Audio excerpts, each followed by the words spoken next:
আল্লাহর নবী মুসা ডাক দিয়ে বলে, রব্বুল আলামিন, আমার একটা জান্নাতি মানুষ তুমি দেখাও, খোঁজ দাও।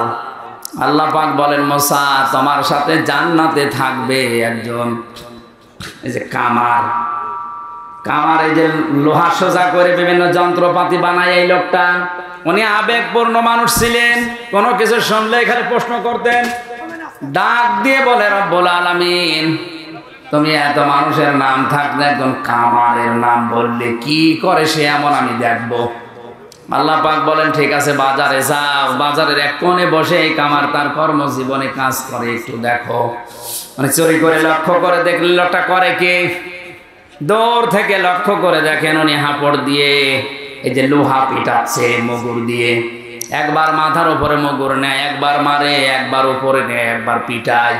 হঠাৎ করে ওই সময় নামাজের যে সিস্টেম ছিল, আমাদের যেমন আজান, ওই সময় হয়তো একটা সিস্টেম ছিল। নামাজের সময় যেই হয়ে গেছে, উনি এই মগুরটা আর লোহার উপরে না পিটিয়ে পেছন দিক থেকে ফেলে দিয়ে তাড়াতাড়ি পবিত্র হয়ে নামাজে দাঁড়িয়েছে।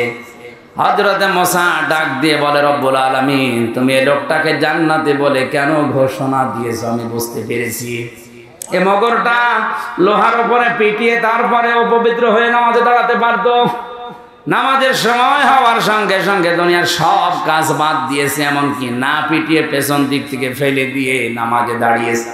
যে লোকটা তোমার বিধান এত গুরুত্ব দিয়ে আদায় করতে পারে, তারে তুমি জান্নাত না দিয়ে পারো না।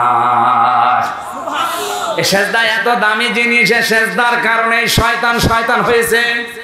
কথা বলেন না কেন?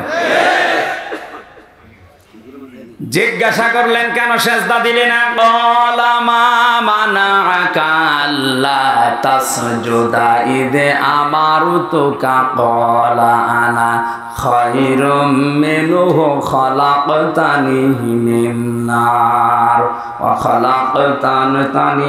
খালাকতাহু মিন তিন। কে তোমার বাধা দিল সেজদা দিতে?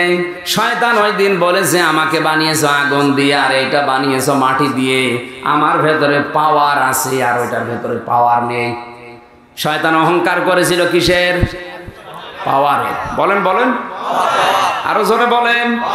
সুতরাং কেউ যদি ক্ষমতা পেয়ে যারা নিচে আছে তাদেরকে গুরুত্ব না দেয়, মানুষই মনে না করে, সেও ডিজিটাল শয়তান। আরে দেশে এখন দিন দিন এরকম বাড়ছে। কিছু জায়গা পেলে কি হনরে, যে যখন চেয়ারে থাকে সে তখন গিয়ারে থাকে। এই যে মশিউর ভাই যতক্ষণ ছিল গিয়ারে ছিল, আমিও আছি, এখন আমিও গিয়ারে আছি।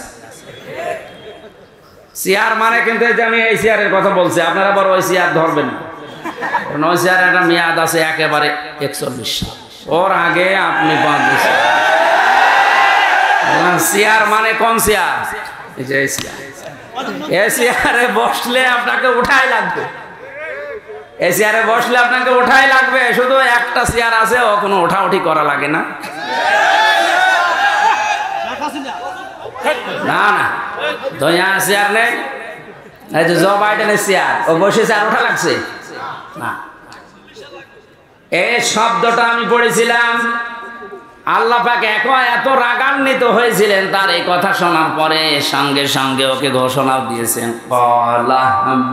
ক্বালা ফাহবিত মিনহা ফামা ইয়াকুনু লাকা আন তাকুনা আনতা তাকাব্বারা ফিহা ফাখরুজ ইন্নাকা মিনাস সাবিরিন।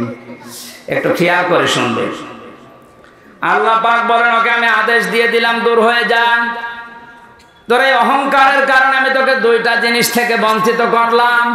কোনদিন তোকে আমি ক্ষমা করব না, কোনদিন তোকে আমি আল্লাহ জান্নাতে দেব না। সঙ্গে শয়তান অহংকার করেছিল ক্ষমতার, এজন্যে হারিয়েছে 2টা জিনিস। কোনদিনও ক্ষমা পাবে না, ও জান্নাতেও যেতে পারবে। সুতরাং আপনাকে আমি সাবধান করছি, সতর্ক করছি কোরআন দিয়ে, ক্ষমতা পেয়ে কেউ যদি অহংকার করে তাকে আল্লাহ মাফ করবে না, জান্নাতেও দেবে না। মাফ করবে না, জান্নাতে দেবে না। এর প্রমাণ এই যে আন তাতাকাব্বারা, এটা মজারে, বর্তমান ভবিষ্যৎ, প্রেজেন্ট ফিউচার। যারা আজ অহংকার করবে পাওয়ারের ক্ষমতা, আর ওদেরকে আল্লাহ মাফ করছে না, করবে না, জান্নাতে দিচ্ছে না, দেবে না। যদিও অনেকে এখন ফতোয়া দিয়েছে আপনি জান্নাতি না, আপনি পারেন না এই কথা বলতে।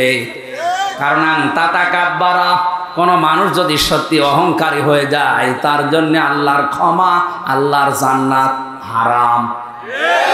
যদি তাকে জান্নাতে দেওয়া লাগে তাহলে শয়তানকে দেওয়া লাগবে। এক কথা বলেন না কেন? কারণ শয়তান অহংকার করেছিল কিসের? ক্ষমতা। সঙ্গে সঙ্গে শয়তান ওই সময় আল্লাহর কাছে তিনটা জিনিস চেয়েছে। কিয়ামত পর্যন্ত শয়তান মার্কা মানুষ যারা আসবে ওরা ওই তিনটা জিনিস চাইবে। এখন আপনি দেখেন আপনাকে শয়তান দখল করেছে। এক নম্বরে বলানসিরনি ইলা ইয়াউমি ইউবাসুন, আমি হায়াত চাই, আমি কিয়ামত পর্যন্ত বাঁচতে চাই।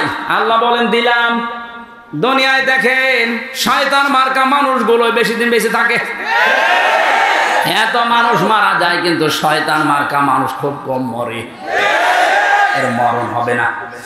বলা ফাইন্নাকা মিনাল মুনজারিন, আল্লাহ তাআলা শুধু আমি হায়াত চাই না, আমি ক্ষমতা চাই, আমি পাওয়ার চাই, আমি টাকা পয়সা চাই। আল্লাহ বলেন দিলাম। তাকান তামাম দুনিয়ার দিকে, শয়তান মার্কা মানুষগুলো টাকা পয়সা অর্থ সম্পদ বেশি, এরা আল্লাহর বিরুদ্ধে অবস্থান নিয়ে এগুলো খরচ করে। তিন নম্বরে শয়তান বলেছে ক্বালা ফাবিমা গাওয়াইতানি লা'উদান্না লাহুম সিরাতাকাল মুস্তাকিম।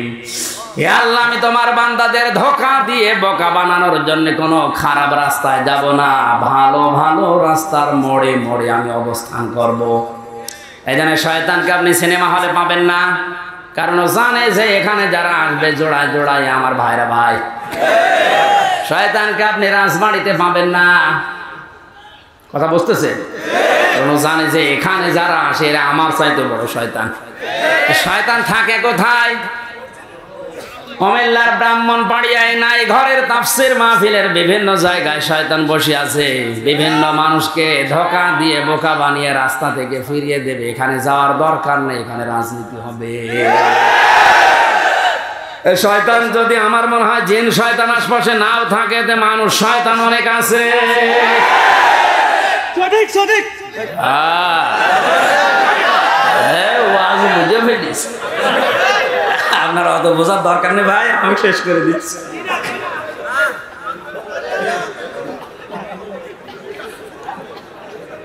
শয়তান ওয়াসওয়াসা, আমি সব কিছু বাদ দিয়ে মূল কথাটা বলার জন্যে ফাওয়াসওয়াসা লাহুমা শাইতানু লিয়াবদিয়া লাহুমা মা বুরিয়া আনহুমা মিন সাওআতিহিমা وقال ما نهاكما ربكما عن هذه الشجرة إلا أن تكونا ملكين أو تكونا من الخالدين। খেয়াল করে শুনবে, শয়তান আদম আর হাওয়াকে জান্নাতে ওয়াসওয়াসা প্রথমেই দিয়েছিল। জান্নাতের গেটে দাঁড়িয়ে দাঁড়িয়ে কাঁদছিল। হযরতে আদম হয়তো কোন জায়গায় গিয়েছিলেন, হাওয়া আলাইহিস সালাম এসে দেখে একজন কাঁদতেছে, ডাক দিয়ে বলেন কাঁদেন কেন? শয়তানের অভ্যাস হচ্ছে কথা বলার আগেই কেঁদে ফেলা, এটা অভ্যাস। আজও পৃথিবীর বিভিন্ন জায়গায় আমরা দেখি কিছু মানুষ আছে কথা বলার আগে কেঁদে ফেলে। আমার কেউ নেই, কেউ নেই, আমি করবো কি? কেউ নেই বলে কেঁদে ফেলে। এটা শয়তানের প্রথম অভ্যাস, কথা বলার আগেই। বলেন বলেন। হযরতে হাওয়া কান্নাকাটি দেখে বলছেন আপনি কাঁদবেন না, বলেন কেন কাঁদেন? বলছে কাঁদি আমার জন্য না, কাঁদি তোমাদের জন্যে। আমাদের আর কি, আমরা তো ভালোই আছি। ভালো আছো এইটাই তো সমস্যা। তোমাদেরকে এখানে আমি গোপন সূত্রে সংবাদ পেয়েছি যে এখানে রাখবে না। আমার কাছে গোয়েন্দা রিপোর্ট আছে যে এখানে তোমাদের রাখা হবে না, এখান থেকে নামিয়ে দেওয়া হবে। যদি এখানে থাকতে চাও তাহলে ওই যে জায়গায় যাওয়া নিষিদ্ধ, ওই জায়গায় তোমাদের যাওয়া লাগবে, ওই গাছের ফল খাওয়া লাগবে। হযরতে হাওয়া বলেছিল না ওখানে যাওয়া নিষেধ, ওখানে গেলে জনগণ খেপে যাবে, আমি যেতে পারবো না। যেতে পারবা না? যদি যেতে না চাও আমার কাছে রিপোর্ট আছে, এই আরামে থাকতে পারবা না। মেয়েদের অভ্যাস হচ্ছে কোন জায়গায় যদি একবার শান্তি পায় জীবন চলে গেলে ওই জায়গা ছাড়তে চায় না। এটা মেয়েদের অভ্যাস, পৃথিবীতে মেয়েদের অভ্যাসই এইটা, একবার যদি কোনো জায়গায় শান্তি পায় জীবন চলে যাবে, ওই জায়গা ছাড়বে না। একবার যারা পরকীয়া প্রেমে শান্তি পেয়েছি তামাম দুনিয়া দিলেও 4-5টা বাচ্চা রেখে চলে যায়। আমি নিচে নামতে পারলাম না, তাই ওরে ওয়াসওয়াসা দিয়েছে শয়তান যে এখানে যদি থাকতে চান তাহলে ওই গাছের ফল খাওয়াই লাগবে। বুদ্ধি দিচ্ছে যদি খেতে পারো ফেরেশতা হয়ে যাবা, অথবা চিরকাল এখানে থাকতে পারবা, তোমাদেরকে আর এখান থেকে বের করে দেওয়ার ক্ষমতা আল্লাহর নেই। যখন বলেছে আল্লাহর নেই তখন উনি বুঝে ফেলেছেন তুই বলিস কে। ও তখন এবার আল্লাহর নামে কসম দিয়েছে, ওয়াকাসামাহুমা ইন্নী লাকুমা লামিনান নাসিহিন। ঠক্কু বলে না, এই জায়গায় আছে থক্কু, আমার কথা ভুল হয়ে গেছে, আমি কিন্তু আল্লাহর কসম করে বলছি আমি তোমাদের হিতাকাঙ্ক্ষী। শয়তান হিতাকাঙ্ক্ষী সেজে ক্ষতি করেছিল, আজও যত এনজিও বাংলাদেশে কাজ করছে সব হিতাকাঙ্ক্ষী সেজে আমাদের ঈমান ধ্বংস করছে। হযরতে হাওয়া বললেন ঠিক আছে আপনি কাঁদবেন না, আমার স্বামী আসুক। তোমার স্বামী আসলেই হবে না, এমন করে তাকে বোঝাবে, যদি কথা না শোনে বলবা যে আমি তোমার এ ঘরে থাকবো না। হযরতে হাওয়াকে এমন এমন কথা শিখিয়েছে, আদম আলাইহিস সালাম আসার পরে তাকে বললেন উনি রাজি না, না আমি এ কাজ করব না। হযরতে হাওয়া মন খারাপ করে আছে, অত বড় জান্নাতে স্বামী স্ত্রী মাত্র 2 জন লোক, কথা যদি না বলে সংসার টিকবে? কথা বলে না কেন? মাত্র কয়েক ইঞ্চি ঘরের ভেতরে মানুষ আমরা থাকি, কয়েকটা 3-4টে রুম নিয়ে, এখানে যদি কথা বন্ধ হয়ে যায় স্বামী স্ত্রীর, আমার মনে হয় ওই সংসার আর টেকে না। আসতে বলো। একবার শুনেছিলাম কুষ্টিয়াতে গ্রামে স্বামী স্ত্রী গন্ডগোল করেছে, এমন গন্ডগোল কথাও বলে না, ওর কাছেও থাকে না, শীতের রাত কাছে থাকে না, স্বামী বেচারা বাইরে গিয়ে বিভিন্ন খড়কোটায় আগুন লাগিয়ে আগুনের তাপ নেয়, তা ওর কাছে যায় না। আল্লাহর ইশারা একদিন খড়কোটার আগুন বেয়ে বেয়ে ওর লঙ্গিতে লেগে গেছে, অত টের পায়নি, আগুন তাপ। ওর বউ জ্বালানার ফাঁকা দিয়ে তাকিয়ে দেখে আগুন যে কায়দায় লেগেছে, আমি যদি এখনো কথা না বলি ওর সব, আর ওর যদি সব শেষ হয়ে যাতে আমার কি হবে। তখন জালানা থেকে মুখ অন্যদিকে ঘুরিয়ে জোরে জোরে বলতেছে আমি কারোর সাথে কথাও বলি না, কারো লুঙ্গিতে আগুন লাগলে তাও বলি না। তাকিয়ে দেখছে হচ্ছে কি, দেখে লুঙ্গিতে আগুন, তাড়াতাড়ি লিপিয়ে বলছে আল্লাহ তওবা করছি, জীবনে বেশি থাকতে অন্তত বউর সাথে কথা বন্ধ করবো না, এখনই পুড়ে মরে যেতাম। এতটুকু জায়গায় স্বামী স্ত্রী কথা বন্ধ হয়ে গেলে যদি অবস্থা হয়, এত বড় বিশাল জান্নাত, হযরতে হাওয়া কথা বলে না। আদম আলাইহিস সালাম বাধ্য হয়ে শেষ পর্যন্ত স্ত্রীর মন রাখতে গিয়ে ফলটা খেয়েছিলেন। আল্লাহ রাব্বুল আলামিন তখনই ঘোষণা দিলেন নেমে যাও, আর থাকা যাবে না, কারণ এখানে পোশাক পায়খানার কোনো ব্যবস্থা জান্নাতে নেই, তোমাদের পোশাকগুলো সব খুলে পড়ে গেছে, পায়খানা প্রসাবের উদ্রেক দেখা দিয়েছে, আর এটা ওই জায়গা না। এখানে খেয়াল করেন একটা মাসলা, শয়তানের কিন্তু জান্নাত থেকে বের করে দেওয়ার মূল টার্গেট ছিল না, শয়তানের টার্গেট ছিল তাদের লজ্জায় স্থান দেখাক। কথা বুঝতেছে? শয়তানের টার্গেট ছিল প্রধান এইটা, যে এদেরকে এদের লজ্জায় স্থান আমি দেখবো, কারণ শয়তান হচ্ছে যৌনতা ছড়াতে ভালোবাসে। আজ এই শরীফ আর শরীফার গল্পর ভেতরে আমি এইটাই পেয়েছি, সকালে শরীফ বিকালে উনি শরীফা হয়ে যাবে। এটা যদি রাষ্ট্রীয়ভাবে কায়েম করতে পারে, তারপরের দিন সে যদি বলে আমি শরীফা, আমারে এখন মহিলা হোস্টেলে সিট দেন, আপনাকে দেওয়া লাগবে, আপনি যদি না দিতে চান তাহলে আবার মামলা দেবে। কথা বলেন কেন? ও শরীফা বিকালে যায় দাবি করুক, মাল তো শরীফ আছে। শরীফ না? এখন যে আপনার বোন আপনার মেয়ে থাকে হোস্টেলে, ও বেটা শরীফা যাই হোক, ও তো আসল শরীফ। ও থাকলে আগামী প্রজন্ম যারও সন্তান ঘুরে যাবে। শরীফ থেকে শরীফার দাবি করে এরা মেয়েদের লজ্জা স্থান নিয়ে খেলা করার চেষ্টায় আছে। আর আমাদের আগামী প্রজন্মকে এরা জারজ হিসাবে পরিগণিত করতে চাচ্ছে। ৯৬% মুসলমানের এই দেশে আমাদের যারা দায়িত্বে আছে তাদের বলবো, শুধু আমরা বিপদে পড়বো না, আপনিও বিপদে পড়বেন।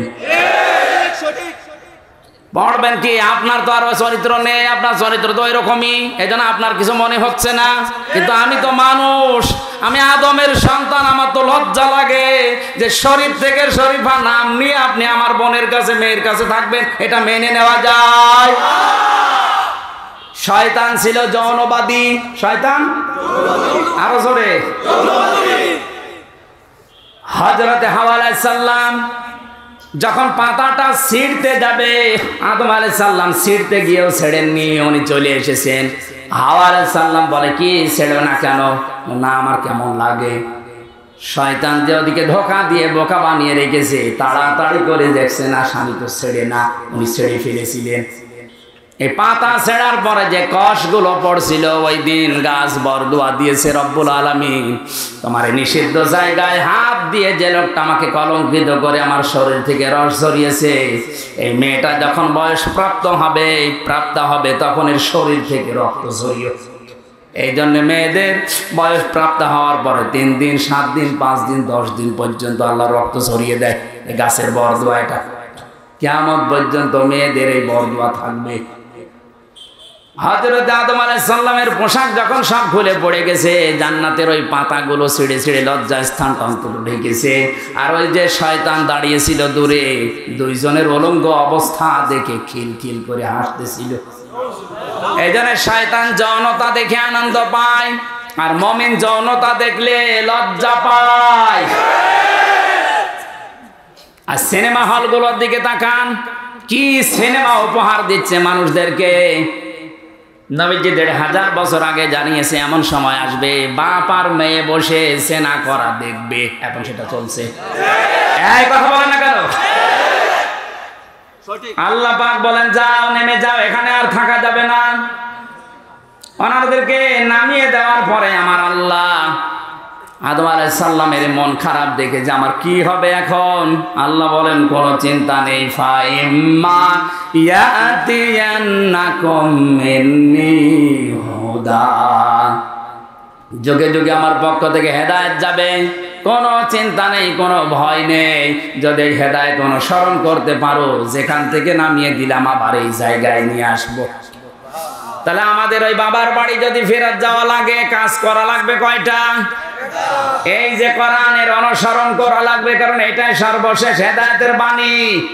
এটাতে যা আছে এটা যদি আমরা অনুসরণ করে অনুকরণ করে জীবনটা চালাতে পারি, এই একটা কাজে আবার জান্নাতি।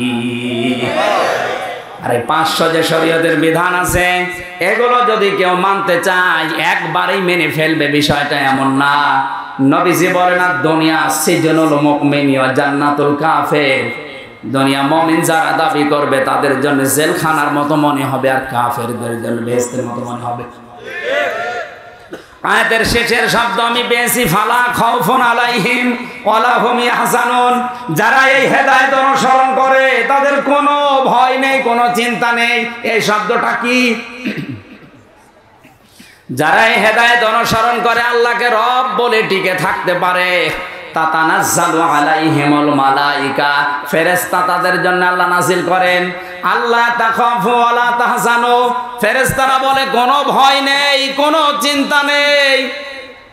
এ কথা যাকে তাকে ফেরেশতা বলে না, যারা আল্লাহকে রব বলে টিকে থাকতে পারে তাদের ঈমানের উপরে। এরকম কঠিন মুহূর্তে আমি বাস্তবে জেলে যাওয়ার পরে দেখেছি, এক কারারক্ষী আমার বলছিল, তোরা বাড়ি না কুতুবউদ্দিন নাম জানো? আমার বলছে, হুজুর যেদিন মীর কাসেম আলীর ফাঁসি হবে ওইদিন মাগরিবের সময় আমার দায়িত্ব ছিল। ফাঁসির ওই কন্টেম সেলে আমি গেলাম, ডাক দিয়ে বললাম, স্যার আর মাত্র 3 ঘন্টা আছে, আপনি প্রস্তুতি নেন। উনি আমারে বলে, কারারক্ষী ভাই এখনো 3 ঘন্টা, আমি 2 ঘন্টা ঘুমালাম, তুমি আমারে ডাক দিও। এই যে কোরআন আমার সামনে, আল্লাহর কসম কারারক্ষী যা যা বলেছে আমি ওইটাই বলছি। আমারে বলছে হুজুর দেখলাম ঠিক 2 ঘন্টা ঘুমিয়ে গেল। আমি চিন্তা করছি যার 1 ঘন্টা পরে ফাঁসি, যার ছেলে গুম হয়ে আছে তাও ব্যারিস্টার।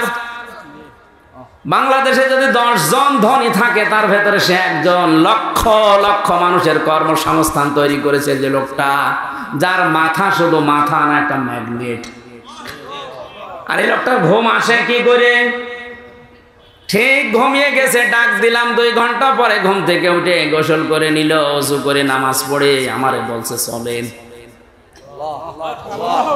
আমি ওই সময় ভেবেছি যে লোকটার ঘুম আসলো কি করে। আমিও বুঝতাম না এতদিনে আয়াতের তাফসীর, আমি এখন বুঝি যে ঘুম কেন এসেছিল। কারণ যারা এই হেদায়েতকে সত্যি মেনে নেবে, আল্লাহকে রব বলার পরে ঈমানের উপরে যারা দৃঢ়তা টিকে থাকতে পারবে, তাদের ফেরেশতারা এসে বলবে কোনো চিন্তা নেই, কোনো ভয় নেই। তোমার সন্তান, তোমার স্ত্রী, তোমার মেয়ে, তোমার এই ব্যবসা প্রতিষ্ঠান নিয়ে চিন্তা হয়, কোনো চিন্তা নেই, চলে যাও তুমি জান্নাতে, আর ওগুলো সব আমার আল্লাহ নিজে দেখে রাখবে। ওয়াবশিরু বিল জান্নাতিল্লাতী কুনতুম তুআদুন।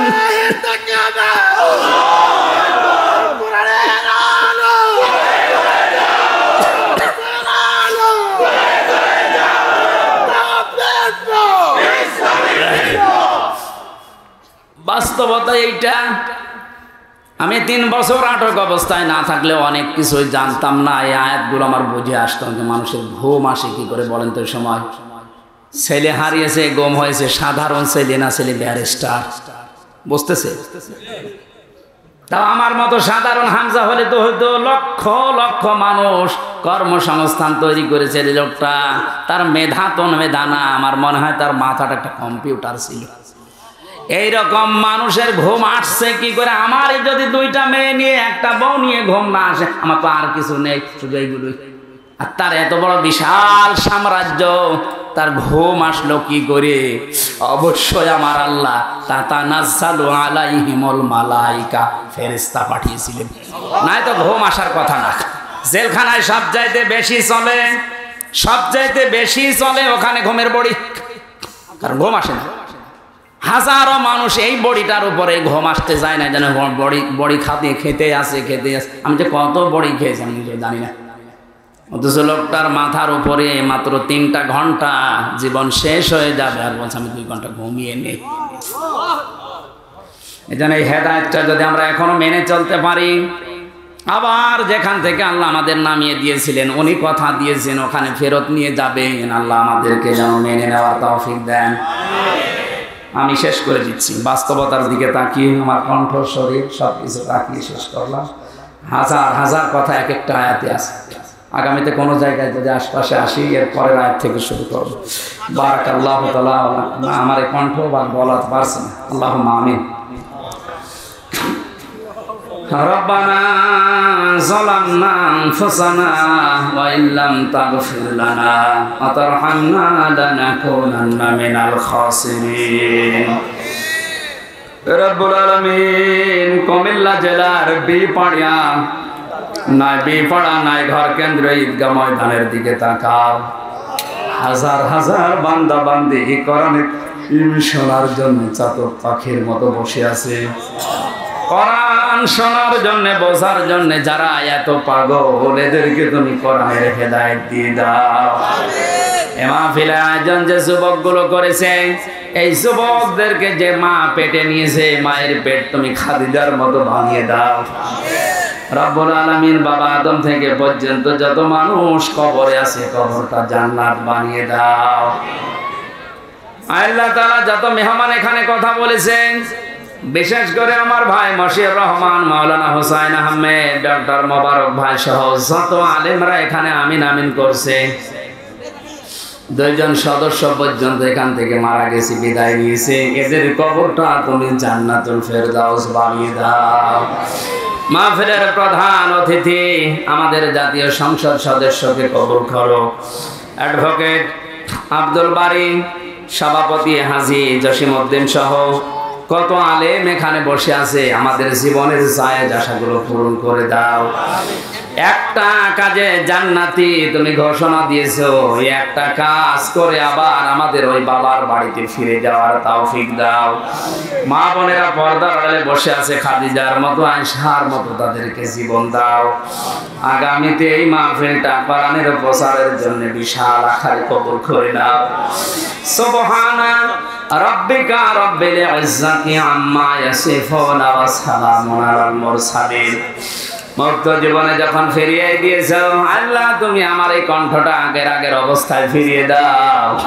আমার শরীরটাকে তুমি শেফায়ে কামিলা আছেরা নসিব করো। সহজ সরল ভাষায় তোমার বান্দাদেরকে কোরআনের কথাগুলো শোনাতে পারি, বোঝাতে পারি, সেই তৌফিক আমারে তুমি দান করো আল্লাহ। যখন এই মরণ আসবে একবার হলেও যেন পড়ি লা ইলাহা ইল্লাল্লাহু মুহাম্মাদুর রাসূলুল্লাহ।